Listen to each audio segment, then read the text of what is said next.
Hello, and welcome back to this Library of Ruina series. In this video, we're going to be fighting the Dawn and Gaze offices. These battles have some interesting mechanics, so let's get into it. The Dawn office reintroduces the burn archetype in force, with powerful burn enablers, a payoff key page, and the first page draw card. But before we talk about the decks you can make, let's quickly go over a quick strategy guide for the fight itself. Philip has the Passion passive, which gives him a large amount of power when he emos up, so killing him first is ideal. Especially since when you do lower his health, he runs away and doesn't drop any books. During the fight, Philip uses Stigmatize, which rolls somewhat low but inflicts burn and gives emotion coins. He also uses Sunset Blade, which rolls inconsistently but inflicts burn and is very strong if it free hits. I'd recommend trying to use a powerful evade die to counter it. Next, we kill Yuna because of the Lone Fixer passive. If she's the last one standing, her offensive dice gains 3 power. Yuna uses a couple of powerful cards. Eject, which lowers the power of the dice it's clashing against. If you can roll higher than 4 to 6, then it's worth doing so, but it's not bad to just let it free hit. Butterfly Slash is her other powerful card. It has worse offensive dice, but inflicts some burn. Finally, we kill Salvador last. This is for 2 reasons. First, he doesn't have any passives that boost his power as the reception goes on, and second, we want his key page. So it's best to get him to the max emotion level in order to maximize his book drops. Salvador uses Flash of Sunup, which is the page draw card that I talked about earlier. Its rolls are quite low, but it always draws a page and doesn't free hit too poorly.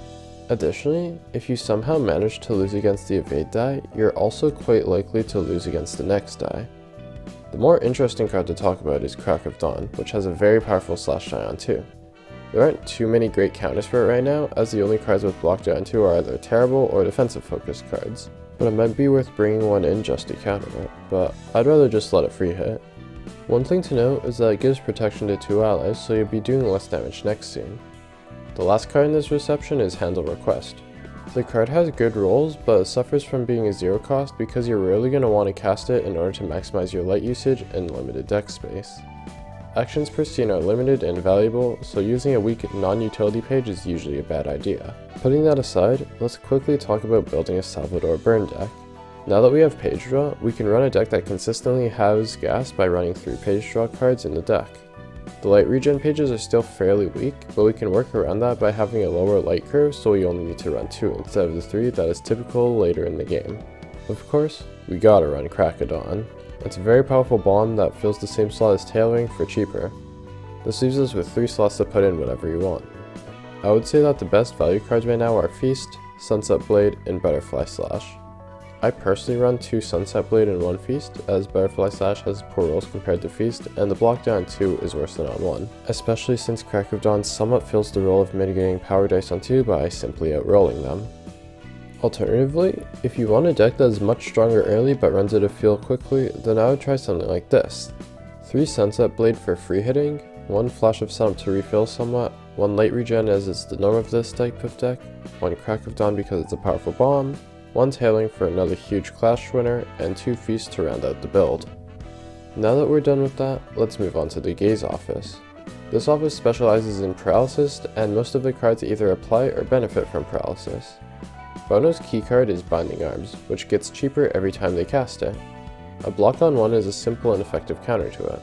Structural analysis isn't too hard to deal with, having overall worse rolls than Feast or Butterfly Slash, while also having the worst block die placement of the 3. Your Hindrance is also in a similar spot.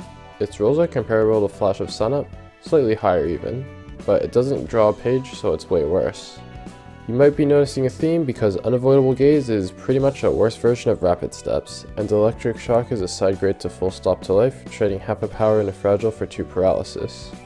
Don't get me wrong, paralysis is a strong stats effect, but it's not worth it if you can't win the clashes. Fortunately, a half decent card, Zap, is next. It has pretty good rolls for a 2 cost, but is defensively focused so it's not ideal. At least its offensive die is the strongest of the 3. Now, let's get to the main man, Alec, and his gimmick.